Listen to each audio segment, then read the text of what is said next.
Olá, bem-vindos à sétima semana do curso de Aprendizado Profundo. Nessa semana nós vamos estudar alguns tópicos específicos, como as redes Transformers, mecanismos de atenção, algumas técnicas avançadas de aprendizado profundo e, por fim, fazer uma discussão mais filosófica sobre os possíveis impactos da área de aprendizado profundo ou da IA como um todo dentro do futuro da nossa sociedade. Nessa primeira aula, então, nós vamos, em princípio, estudar o mecanismo de atenção e as redes Transformers. Primeiro, antes disso, a gente vai recordar do que é o embedding, que a gente utiliza para fazer processamento de textos, aplicações dos embeddings em processamento de linguagem natural, revisitar o modelo SEQ-to-SEQ, ou sequência para sequência, para o processamento de dados sequenciais, que nós já vimos lá na terceira semana do curso, e suas respectivas limitações, introduzir o mecanismo de atenção e o mecanismo de autoatenção, e, por fim, introduzir as redes Transformers. Bom, o que é o Word Embedding? Vamos pensar o seguinte, para tratar dados textuais, a gente precisa alimentar a rede neural com esses dados. E a gente sabe que a rede neural só trabalha com dados numéricos. Então a gente precisa codificar esses textos, essas palavras, esses tokens, em uma codificação numérica que seja capaz de ser apresentada para a rede neural. Então para isso a gente pode utilizar, por exemplo, enumeração de palavras. Pega a primeira palavra do dicionário, coloca como sendo 1, 2, 3, 4 e assim por diante. Uma forma mais interessante de a gente fazer isso é utilizando o One-Hot Encoding. Qual que é a ideia? Uma codificação esparsa, onde se eu tiver um vocabulário com 10.000 palavras, a gente vai ter um vetor com 10.000 posições, e eu vou ter um apenas naquela posição que indica a palavra. Então, se a palavra é a palavra número 5, no caso da enumeração, na quinta posição do vetor eu teria 1, e em todas as demais eu teria 0. É uma codificação interessante, facilmente apresentada para a rede neural consegue tratar isso de maneira simples, porém, ela é uma codificação não tão interessante porque todos os vetores são ortogonais entre si. Então, se eu tiver palavras que são relacionadas, isso não é codificado no vetor. Uma forma de a gente fazer isso, melhorar esse processo de codificação e representação sintática e semântica das palavras, é a partir do processo de embedding. Ou seja, eu vou pegar essa codificação esparsa, por exemplo, um One-Hot Encoding, e fazer a codificação de uma representação densa que apresente para a gente, que abstraia para a gente algum tipo de significado, uma relação semântica, sintática entre as respectivas palavras existentes no dicionário. Aqui um exemplo Vamos pensar que eu tenho um embedding aqui de 2 dimensões, ou seja, todas as palavras do meu universo de palavras, do meu dicionário, estão representadas em 2 dimensões, x1 e x2. O que a gente espera se o embedding foi bem feito? Que palavras que estejam relacionadas, por exemplo, aqui meios de transporte, aqui frutas, aqui cidades, elas estejam codificadas em regiões próximas desse espaço denso. Então o que acontece? Se eu pegar talvez algum ponto dentro dessa região aqui e verificar o que ele representa, provavelmente ele vai representar para mim algum tipo de meio de transporte. Então o que é interessante, né? Se eu tenho uma bicicleta, uma sentença com uma bicicleta, de repente eu troco essa sentença por um carro, o significado da sentença vai ser muito parecido, porque eu estou só trocando o meio de transporte. É diferente da codificação One-Hot Encoding, onde as palavras não possuem qualquer tipo de relação semântica ou sintática. Então o que a gente pode fazer para criar esse embedding das palavras? A gente pode utilizar, por exemplo, uma rede neural. Nós já até utilizamos isso numa ilustração lá da semana 3, onde nós utilizamos a camada de embedding do Keras, que é aquela camada que vai receber uma codificação One-Hot Encoding e vai criar uma codificação densa a partir do conjunto de sentenças que nós temos na base de treinamento. Então, qual que é a ideia? A partir daquela codificação esparsa, a gente vai treinar uma rede neural, uma camada de embedding, ou um conjunto de camadas de embedding, para criar essa codificação densa. Ou seja, eu vou sair de uma codificação esparsa e gerar uma codificação densa de dimensionalidade inferior e embutindo essa representação, essa relação semântica e sintática que eu tenho entre as respectivas palavras. É importante destacar que não necessariamente eu preciso criar essa camada de embedding. Eu posso treinar ela se eu tiver uma base de dados grande, mas também a gente pode fazer a importação de uma camada de embedding, de um modelo de embedding já treinado com grandes bases de dados disponíveis na literatura, como Word2Vec, Glove, FastText, e o próprio BERT, que o objetivo dele não é só fazer o embedding, mas a gente pode utilizar a camada de embedding dele para fazer a codificação dessas respectivas palavras num código denso. Uma vez que eu tenho essas palavras codificadas já numa representação densa, a gente pode executar diversas tarefas, como, por exemplo, fazer a predição da próxima palavra numa sequência de texto. Então, estou digitando um texto, o próprio celular vai sugerindo para a gente qual que é a próxima palavra mais provável. Provavelmente tem alguma sequência, um modelo de rede neural fazendo essa predição para a gente, essa sugestão das palavras possíveis de acordo com aquelas palavras que eu já digitei. A gente pode fazer classificação gramatical de palavras, isso é um verbo, isso é um adjetivo e assim por diante. A gente pode fazer tradução automática de uma linguagem para outra. Geração de resumos, ou seja, dado um texto maior, eu quero fazer um resumo desse texto. A gente pode utilizar também essa codificação e uma rede neural para fazer isso. Dentre diversas outras tarefas. E o modelo bastante comum nesse processo de tratamento de dados sequenciais, de sentenças, são os modelos SEC-to-SEC. Então, se a gente pensar numa rede, por exemplo, uma rede LSTM, qual que é a ideia? Nós temos aqui uma camada LSTM, e essa camada LSTM ela recebe a primeira sentença, o primeiro token daquela frase, daquela sentença que eu estou tratando nesse momento. Com base nessa sentença, então, ela vai gerar o seu estado oculto. A hora que eu apresento o segundo token dessa sequência, o estado oculto ele vai depender do segundo token e do estado da rede em função do primeiro token apresentado, ou seja, já tem uma memória da primeira palavra que foi apresentada para a rede. A hora que eu chego aqui na terceira, eu tenho uma memória proveniente dessa rede, que na verdade é a mesma rede que essa, como nós vimos na semana 3. Eu tenho a memória passada das duas primeiras palavras que eu vou codificar junto com a terceira palavra, codificando dessa forma a minha sentença completa, assumindo que ela tem 3 palavras. Uma vez que eu tenho essa sequência codificada, eu vou começar a gerar as respectivas palavras. Então, gero a primeira palavra. Entrei, por exemplo, um texto em português, eu gero a primeira palavra do texto em inglês, alimento essa primeira palavra como sendo entrada no instante 2 da decodificação, gero a segunda palavra e vou fazendo isso até encontrar o EOS, que é o End of Sentence, o fim da sentença. Ou seja, seria aquele token que indicando para mim, ó, a sentença está finalizada. Tá? Então, nós temos o codificador e o decodificador aqui no modelo SEC-to-SEC. Quais são as possíveis limitações desse modelo? Nós temos algumas limitações, por exemplo, o viés de contexto próximo. Como nós vimos aqui atrás, eu apresento a primeira palavra, eu gero o estado da rede, apresento a segunda, gero o estado da rede. Vamos pensar que eu tenho uma sequência de 100 palavras. Aquela codificação que eu gerei lá da primeira palavra, a hora que eu estou codificando a centésima, pode ser que parte dela já tenha se perdido.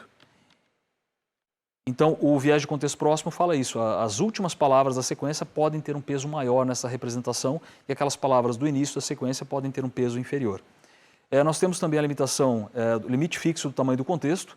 Eu estou sempre codificando a sequência, independente do tamanho dela, numa palavra, num conjunto de dimensão específica que depende do tamanho da camada LSTM que eu estou tratando. Então, se eu tenho lá 10 neurônios naquela camada LSTM, eu estou codificando toda a sentença em 10 estados ocultos. É o que pode ser limitante também para alguns tipos de cenários. E, por outro lado, o processamento sequencial. Para tratar a quinta palavra de uma sequência, antes disso eu precisei tratar a quarta, a terceira, a segunda e a primeira. Então, todo aquele processamento paralelo que a gente ganha com o uso de GPUs fica, de certa forma, limitado quando a gente pensa nessas redes recorrentes, baseadas em LSTM, GRU e assim por diante. Algumas soluções que nós podemos utilizar para contornar algumas dessas limitações. Por exemplo, ao invés de utilizar apenas o estado final da rede LSTM para a codificação de toda a sentença, por que não utilizar os estados gerados para cada um dos tokens apresentados e concatená-los num vetor maior que fala, isso aqui é a codificação da sentença inteira a partir da concatenação dos estados ocultos após a apresentação de cada uma dessas sentenças, cada um desses tokens da sequência. Qual que seria o primeiro problema com relação a isso? Primeiro, o custo computacional, né? Quanto maior a dimensão do problema, maior a quantidade de pesos do modelo e também a maior chance de overfitting. Uma vez que eu tenho mais parâmetros e o mesmo conjunto de dados, pode ser que eu tenha uma maior propensão a atingir um overfitting desse modelo. Aí uma questão, para gerar uma palavra X, eu dependo de toda a sequência. Se eu pensar na tradução de texto, por exemplo, a hora que eu vou traduzir uma dada palavra, eu preciso conhecer a sentença como um todo ou apenas parte daquela sequência? Uma pequena ilustração aqui. Vou pensar que eu tenho um texto em português, eu comprei um carro azul, I bought a blue car, em inglês. Eu sei que o eu vai ser traduzido direto para o I. Eu não dependo de outra palavra. O comprei, para a tradução do bot, depende apenas do comprei. Então a gente tem uma relação direta aqui. Então a hora que eu vou traduzir essa palavra aqui, eu preciso apenas conhecer essa palavra da sentença original. Eu preciso focar ou dar atenção apenas a essa palavra.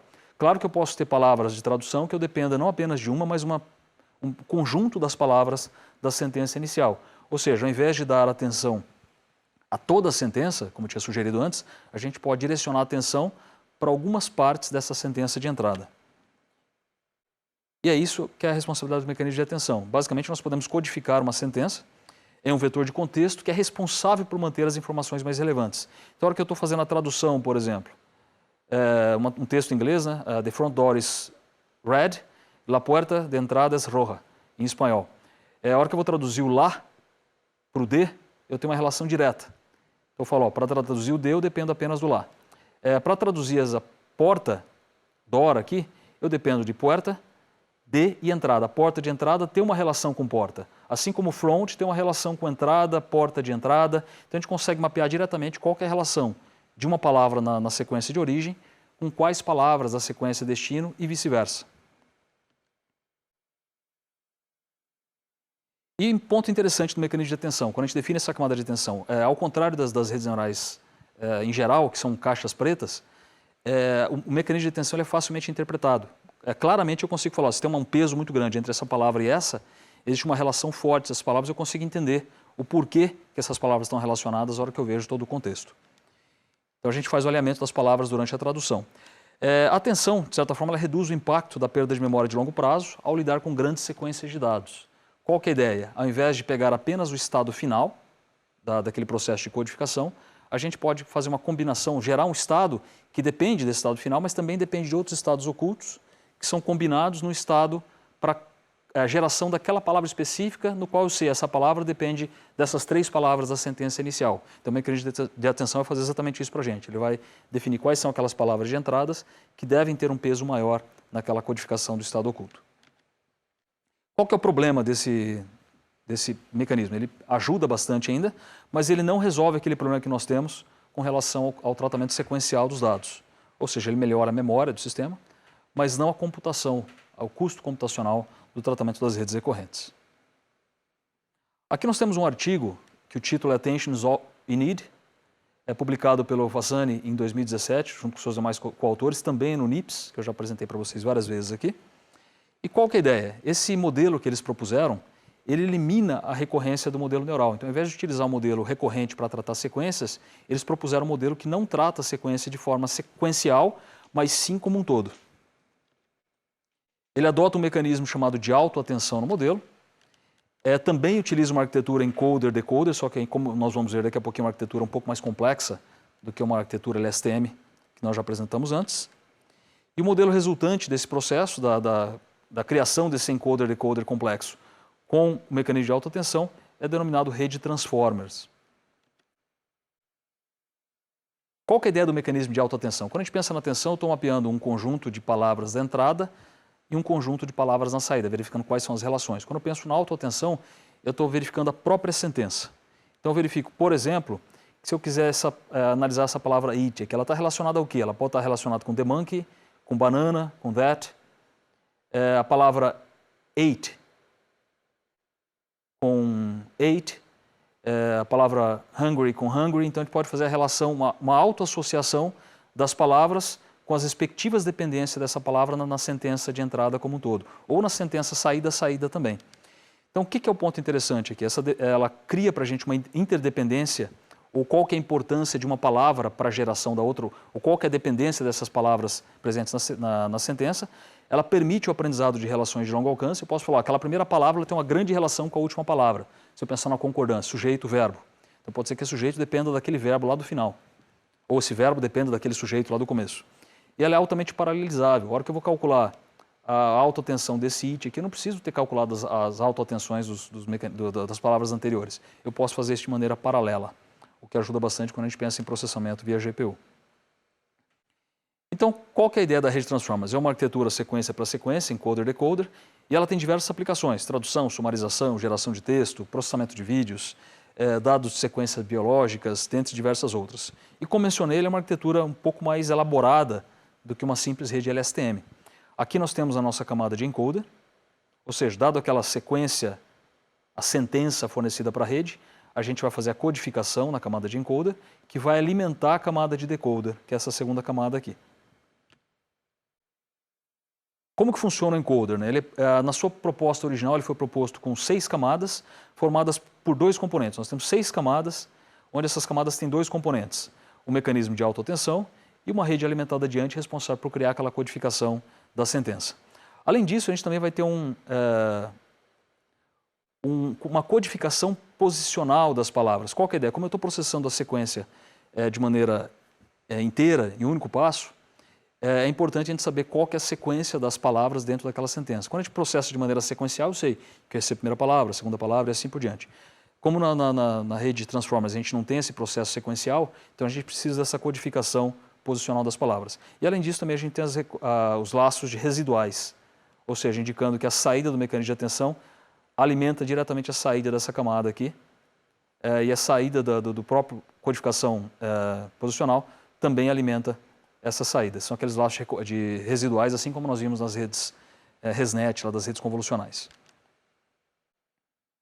O decoder, ele recebe a informação proveniente do encoder e também tem aquelas duas partes, o mecanismo de autoatenção da codificação e aquela rede alimentada adiante, aquela rede densa, que vai definir para a gente a codificação da palavra de saída. Só que além disso ele também tem um mecanismo de atenção referente às palavras que foram geradas pelo próprio modelo.